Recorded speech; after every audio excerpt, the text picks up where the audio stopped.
সুপ্রিয় শিক্ষার্থী বন্ধুরা, আসসালামু আলাইকুম। আশা করছি আল্লাহর অশেষ রহমতে তোমরা সবাই ভালো আছো। আমরা আজকে ত্রিকোণমিতির যে সূত্র এবং মান রয়েছে তা নিয়ে দ্বিতীয় পর্ব নিয়ে এসে উপস্থিত হয়েছি। আমরা একটু দেখি, ত্রিকোণমিতির অঙ্কগুলো করতে গেলে আমাদেরকে বেশ কিছু মান জানার দরকার। তা হলো, প্রথমে আমি যদি বলি সাইন 0 ডিগ্রি, তারপরে হচ্ছে সাইন 30 ডিগ্রি, এরপরে হলো সাইন 45 ডিগ্রি, সাইন 60 ডিগ্রি, এরপরে হলো সাইন 90 ডিগ্রি। আমরা একটু জেনে নিই।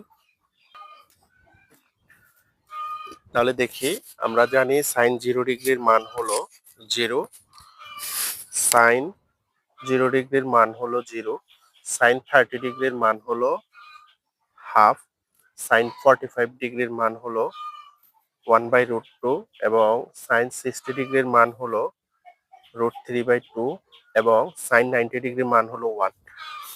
এরই সাথে সাথে আরেকটা জিনিস একটু মনে রাখো, সেটা হলো যাহা সাইন হলো সাইন 0 ডিগ্রি, অর্থাৎ 0 ডিগ্রির সাথে অল্টারনেটিভ সম্পর্ক হচ্ছে 90 ডিগ্রির, 0-র সাথে 90 ডিগ্রি, তাইলে 30 ডিগ্রির সাথে হচ্ছে 60 ডিগ্রি, আর 45-এর সাথে হলো 45। এটা বলার উদ্দেশ্যটা কি একটু খেয়াল করে দেখো, যেটা আমার সাইন 0 ডিগ্রির মান সেটা সাইনের লগে আবার সম্পর্ক হচ্ছে কজের, সাইনের অল্টারনেটিভ হবে কজ, কজের মান, আর ট্যানের অল্টারনেটিভ হবে কটের মান, আর আরেকটি হলো সেক, সেকের অল্টারনেটিভ হবে কোসেক। তাহলে আমি যেটা বলতে চাচ্ছি, তোমরা যদি সাইনের সবগুলো মুখস্থ রাখতে পারো তাহলে কজের গুলো তোমাদের আর মুখস্থ করতে হবে না। যেটা সাইন 0 ডিগ্রি সেটা হবে কজ 90 ডিগ্রি মান, তাহলে যেটা সাইন 0 ডিগ্রি এটা আমার কজ 90 ডিগ্রির মানও 0, সাইন 0 ডিগ্রির মানও 0, কজ 90-র মানও 0। যেটা সাইন 30 ডিগ্রি সেটা হলো কজ 60 ডিগ্রি, তার মানে কস 60 ডিগ্রির মানও হচ্ছে 1/2 মানে হাফ। আর যেটা সাইন 45 সেটা কস ও 45, কস 45 ডিগ্রি। কেমন? আরেকটি হচ্ছে যেটা সাইন 60, যেটা সাইনের 60 হবে সেটা কজের হবে 30, কারণ সাইনের অল্টারনেটিভ হচ্ছে কস, তাহলে এটা হবে কস 30 ডিগ্রির মান।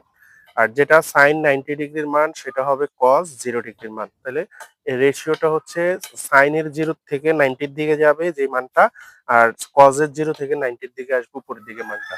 তাহলে আশা করছি তোমরা এই বিষয়টা বুঝতে পেরেছো। তোমরা যদি সাইনের মানটা ভালোভাবে শিখতে পারো তাহলে কজের গুলো অটোমেটিকলি তোমাদের চলে আসবে। এখন এই পর্যায়ে জানবো আমরা সাইন কজের পরে, এখন আমরা ট্যান এর মানগুলো জানবো। যদি ট্যান এরটা জানি তাহলে আমরা অটোমেটিকলি সেক্ষেত্রে কট এরটা জেনে যাব। তাহলে আসো আমরা এই পর্যায়ে ট্যান এর মানগুলো একটু দেখি। ট্যান কত ডিগ্রি? প্রথম হচ্ছে ট্যান 0 ডিগ্রির মান। তাহলে আমরা লিখতে পারি সর্বপ্রথম ট্যান 0 ডিগ্রি। আমরা জানি ট্যান 0 ডিগ্রির মান হচ্ছে 0, ট্যান 0 ডিগ্রির মান 0।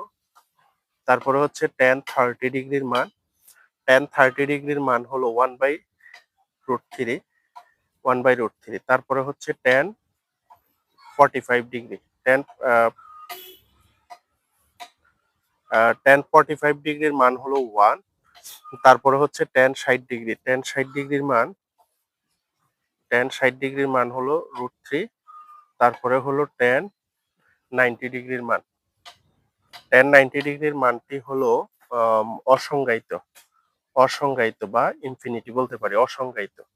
তো একটু আগের মতো, যেটা ট্যানের বিপরীত হচ্ছে আমরা বলেছি কট, তাহলে যেটা ট্যান 90 সেটা কট 0, এটা হবে কট 0 ডিগ্রি, এটা হবে কটের 0-র পরে কট 30 ডিগ্রির মান, এটা হবে কট 45 ডিগ্রির মান, এটা হবে কট 60 ডিগ্রির মান, আর এটা হবে কট 90 ডিগ্রির মান, কট 90 ডিগ্রির মান। আশা করছি বুঝতে পেরেছ। সাইন, ট্যান এবং স্যাক এই তিনটা মান যদি শিখতে পারো তাহলে তোমার কস, কট এবং কোসেক এই তিনটা মান অটোমেটিকলি তুমি আশা করছি পারবে। তো আমরা এর পর্যায়ে জানবো স্যাকের মানগুলো। স্যাকের যে 5টা মান আছে ত্রিকোণমিতিক, সেই 5টা মান সম্পর্কে একটু জেনে নেই। সর্বপ্রথম আমরা যদি বলি sec 0 ডিগ্রি,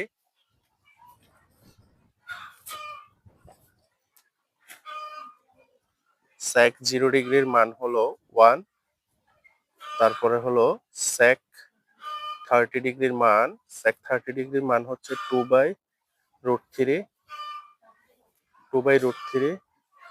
এরপরে হলো sec 45 ডিগ্রির মান, sec 45 ডিগ্রির মান হচ্ছে √2।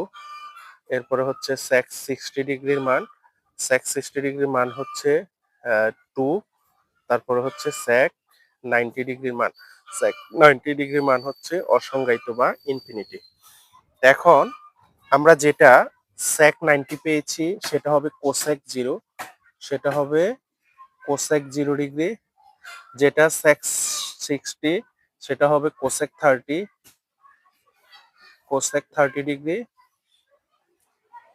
এটা হবে cosec 45, এটা হচ্ছে cosec 60, আর এটা হবে cosec 90 ডিগ্রির মান। আশা করছি তোমরা বুঝতে পেরেছো। এই হচ্ছে আমাদের মোটামুটি ত্রিকোণমিতিক অভেদের যে ত্রিকোণমিতিক মানগুলো রয়েছে 0 ডিগ্রি থেকে 90 ডিগ্রির, সে মানগুলো আমাদেরকে অঙ্ক করতে হলে অবশ্যই ভালোভাবে জানতে হবে। এ পর্যায়ে আমরা চলে যাব ত্রিকোণমিতির সমকোণী ত্রিভুজ রিলেটেড পিথাগোরাসের যে উপপাদ্য এবং সূত্রগুলো রয়েছে তা নিয়ে বিস্তারিত আলোচনা করব। আচ্ছা, আমরা একটু বলি। দেখো, সর্বপ্রথম আমি এখানে একটা ত্রিভুজ আঁকছি, দেখতে পাচ্ছ এটা একটা সমকোণী ত্রিভুজ। এর নাম যদি দিই এ বি সি, আর এটা এখানে দিলাম আমরা থিটা কোণ, থিটা কোণ। তাহলে সমকোণী ত্রিভুজের ক্ষেত্রে এই যে সূক্ষ্মকোণটি রয়েছে থিটা কোণ, সূক্ষ্মকোণের বিপরীত বাহুটি হচ্ছে লম্ব, তাহলে এটা হলো লম্ব। আর সমকোণের যে সমকোণ রয়েছে সমকোণের বিপরীত বাহুটা হলো অতিভুজ, তাহলে এটা হলো,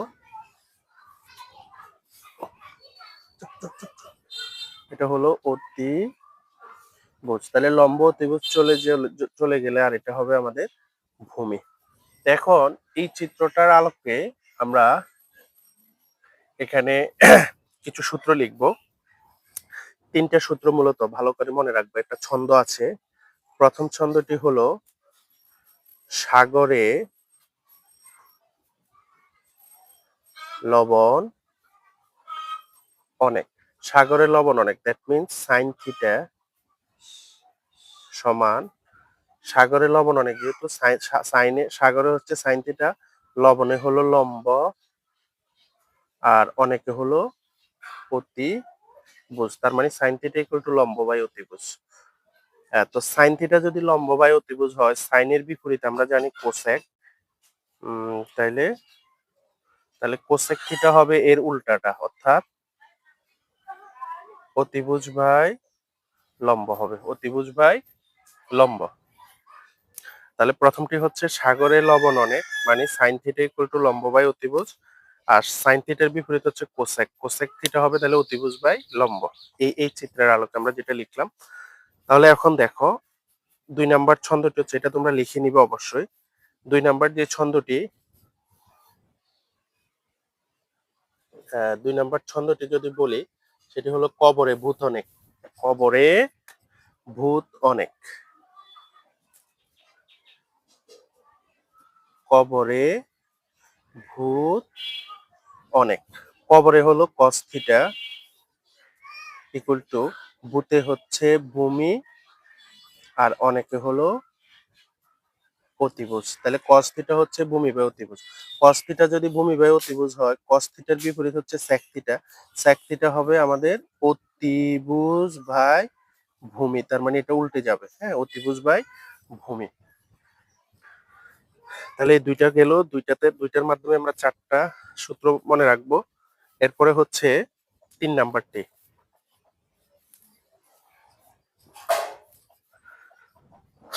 তোমরা অবশ্যই এগুলা খাতায় নোট করে নিবে। 3 নাম্বার ছন্দটি হলো টেরা লম্বা ভূত, টেরা টেরা লম্বা লম্বা ভূত। তো টেরাই হচ্ছে ট্যান থিটা, লম্বায় হচ্ছে লম্ব আর ভূতে হচ্ছে ভূমি, তাহলে ট্যান থিটা ইকুয়াল টু লম্ব বাই ভূমি। ট্যান থিটা টু লম্ব বাই ভূমি, ট্যান থিটা যদি হয় লম্ব বাই ভূমি, ট্যান থিটার বিপরীত হলো কট থিটা, তাহলে কট থিটা উল্টে যাবে, ভূমি বাই কি হবে, লম্ব হবে, লম্ব হবে। এখন আসো, এটা হচ্ছে আমাদের এই চিত্রের এখানে থিটার কারণে, কেমন? এখন আমি জাস্ট একটা চেঞ্জ করে তোমাদেরকে দেখাবো, সেটা হচ্ছে অনেক সময় তোমরা দেখবে সূক্ষ্মকোণ, সূক্ষ্মকোণ এখানে না হয়ে সূক্ষ্মকোণটা এখানে। আচ্ছা, এটাকে যদি আমরা লিখি, একটু আগে সাইন থিটাটা করেছি, আমি একটু যদি বুঝাই, সাইন থিটা হলো সাগরে লবণ অনেক, তার মানে আমরা পাচ্ছি সাইন থিটা ইকুয়াল টু সাগরে লবণ অনেক, লবণে বলছি লম্ব, লম্ব হচ্ছে কত, এবি, আর অনেক হচ্ছে অতিভুজ এসি, তাহলে sine theta equal to AB by AC. কিন্তু এখন আমার সূক্ষ্মকোণটা যদি এখানে হয়, এখানে যদি মনে করো যে সাইন সাইন বিটা দেই, সাইন বিটা কোণ হিসেবে এখানে বিটা আছে এই কোণটা, অথবা যদি লিখি সাইন এ কোণ, সাইন এ লিখতে পারি, সাইন এ, সাইন এ বলতে আমরা এটাকে বোঝাচ্ছি। আর এখানে থিটা যেহেতু মান দিয়েছি, সাইন এ হতে পারে, অথবা কোনটাকে আমরা সাইন বিটা হিসেবে দেখাতে পারি, অথবা সাইন আলফা লিখতে পারি। তাহলে আমরা এখানে যদি সাইন এ কোণের জন্য চিন্তা করি, তাহলে এটা যদি সূক্ষ্মকোণ হয়, এটা যদি সূক্ষ্মকোণ হয়, তাহলে সূক্ষ্মকোণের বিপরীত বাহু হচ্ছে আমার লম্ব, তখন লম্ব হয়ে যাবে এটা, এটা ভূমি না হয়ে এটা হয়ে যাবে তখন লম্ব, তখন এটা কি হয়ে যাবে, লম্ব। এটা লম্ব হলে এই লম্বটা হয়ে যাবে তখন সেক্ষেত্রে ভূমি। তাইলে আমরা সাইনের ক্ষেত্রে, কোণের ক্ষেত্রে আমরা সাগরের লবণ অনেক জানি, তো লবণ মানে লম্ব, তার মানে কত, বিসি হচ্ছে লম্ব, আর সাগরে লবণ অনেক, অনেক হচ্ছে এসি, মানে এসি, ঠিকঠাক, ঠিক রাখো। এটার ক্ষেত্রে একই রকম, বিসি বাই এসি। এখন তোমরা দেখতে পাচ্ছ এখানে হয়েছিল এবি, কিন্তু এখানে হচ্ছে বিসি, কেন বিসি হচ্ছে, ওই যে সূক্ষ্মকোণের কারণে। তো সূক্ষ্মকোণ যেখানে থাকবে, সূক্ষ্মকোণের বিপরীত বাহু হচ্ছে আমাদের কি, সূক্ষ্মকোণের বিপরীত বাহু হবে লম্ব, আর সমকোণের বিপরীত বাহু হবে আমাদের আহ, কি জানি বলে, অতিভুজ। তাহলে আমি যদি আবার আরেকটা দেখাই, এখানে, এখানে একটু খেয়াল করো, এখানে আমরা এই কোণকেই দেখাচ্ছি, হ্যাঁ, তো এই কোণকে যদি দেখাই, এ বি সি, এখানে কোণ হচ্ছে এটা, হ্যাঁ, এই কোণ। তাহলে এখন আমাকে যদি বলে ট্যান এ, ট্যান এ কোণ যদি বলে, ট্যান এ, ট্যান এ যদি আমাদের কাছে চায়, তাহলে আমরা জানি প্যারা লম্বাভূত, তাহলে লম্ব কোনটা, লম্ব হচ্ছে এটা আমার, এই লম্ব হচ্ছে এবি, এখানে এবি হবে লম্ব, আর ভূমি এটা হবে ভূমি, যেহেতু, সরি আমি ভুল বলেছি, এখানে দেখো প্যারা লম্বাভূত, তাহলে লম্ব হবে বিসি, কারণ এটা হচ্ছে সূক্ষ্মকোণ, সূক্ষ্মকোণের বিপরীত বাহুটা হয় লম্ব, তাহলে এখানে লম্ব হবে কে, বিসি, আর ভূমি হবে কে, এবি, এবি হচ্ছে ভূমি। কেন, এই কোণের জন্য। এখন আমরা যদি এটাকে এভাবে লিখি, ট্যান সি কোণ লিখি, ট্যান সি কোণ বলতে তো এটা, তো সি কোণ, সূক্ষ্মকোণ যদি এটা হয়, তাহলে লম্ব হয়ে যাবে তখন এখানে এবি, আর ভূমি হচ্ছে বিসি। তাহলে আশা করছি কোণের কারণে যে লম্ব এবং ভূমিটা চেঞ্জ হচ্ছে, সেটা তোমরা আশা রাখি বুঝতে পেরেছো। এতটুকুই পরিবর্তন যদি তোমরা ধরতে পারো, তাহলে মোটামুটি অঙ্কগুলো সহজ হবে। তা আজকের পর্বে আমরা এতটুকুই আলোচনা করলাম, সূত্র এবং ত্রিকোণমিতিক মানগুলো, এবং আচ্ছা আরেকটা এখানে গুরুত্বপূর্ণ ইয়ে রয়ে গেছে, সেটি হচ্ছে পিথাগোরাসের উপপাদ্য রয়ে গেছে। তাহলে আমি পিথাগোরাসের উপপাদ্যটা যদি একটু বলি, পিথাগোরাসের উপপাদ্যটা আমরা জানি, অতিভুজ স্কয়ার ইকুয়াল টু লম্ব স্কয়ার যোগ ভূমি স্কয়ার।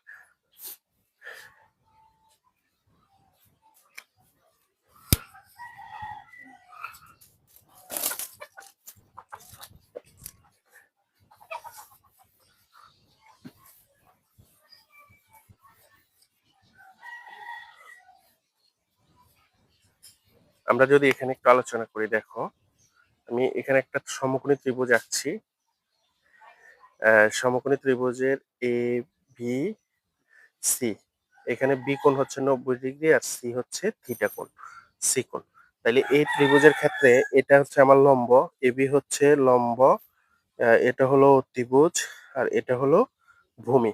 তাহলে সেক্ষেত্রে আমরা জানি সমকোণী ত্রিভুজের ক্ষেত্রে পিথাগোরাসের যে উপপাদ্যটি হয়, সেটা হলো অতিভুজ স্কয়ার, অতিভুজ স্কয়ার ইকুয়াল টু লম্ব স্কয়ার যোগ ভূমি স্কয়ার। তাহলে অতিভুজকে এখানে এসি, তার মানে AC square equal to, AC square equal two লম্ব হচ্ছে এবি, এবি স্কয়ার যোগ ভূমি হচ্ছে বিসি স্কয়ার।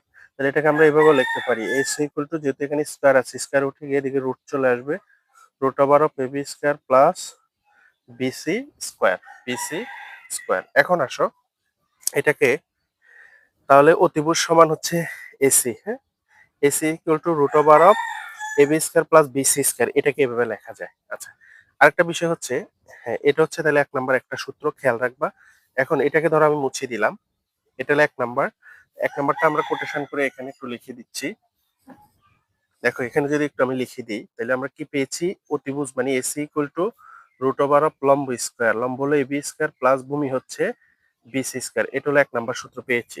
এবার আসো 2 নাম্বারটা যদি আমরা লিখি, এটা হলো আমার অতিভুজ, এটা লম্ব, এটা ভূমি। এখন যদি আমরা লম্ব বের করতে চাই, তাহলে লম্বটাই পাশে থাকবে, আর বিসিটা প্লাসের আছে, এটা পক্ষান্তর করলে এই পাশে চলে আসবে।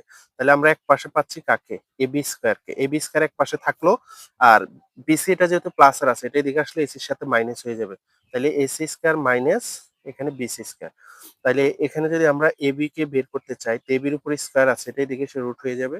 তার মানে AC square equal to BC square. তার মানে 2 নাম্বার সূত্রটি হলো লম্ব, এবি মানে তো লম্ব, তাহলে লম্ব সমান সূত্র হচ্ছে রুট ওভার অফ অতিভুজ স্কয়ার মাইনাস ভূমি স্কয়ার মানে বিসি স্কয়ার। এরপর আসো আমরা 3 নাম্বার সূত্রটি গঠন করব। 3 নাম্বার সূত্র গঠন করার জন্য দেখো, 3 নাম্বার সূত্র হচ্ছে ভূমি, ভূমিকে বিসি, তো বিসি যদি এক পাশে থাকে তাহলে সেম ভাবে লম্বটাই দিকে এসে মাইনাস হয়ে যাবে। তাহলে আমরা এটার জন্য পাচ্ছি BC square equal to AC square plus এর এবি দিকে আসলে মাইনাসের এবি এবি স্কয়ার। তার মানে এখানে যদি শুধু বিসি বের করতে চাই, তাহলে বিসি বিসি যদি এখানে বের করতে চাই, তাহলে সেক্ষেত্রে কি হবে, বিসি ইকুয়াল টু হবে root over of AC square minus AB square. তার মানে 3 নাম্বার সূত্র আমরা ভূমি পাচ্ছি, ভূমি BC equal to root over of AC square minus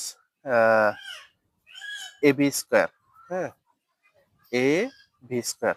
তার মানে ভূমি সমান হচ্ছে অতিভুজ রুট ওভার অফ অতিভুজ স্কয়ার মাইনাস ভূমি স্কয়ার, লম্ব সমান হবে রুট ওভার অফ অতিভুজ স্কয়ার মাইনাস ভূমি স্কয়ার, আর অতিভুজ সমান হচ্ছে রুট ওভার অফ লম্ব স্কয়ার যোগ ভূমি স্কয়ার। এই তিনটা পিথাগোরাসের সূত্র।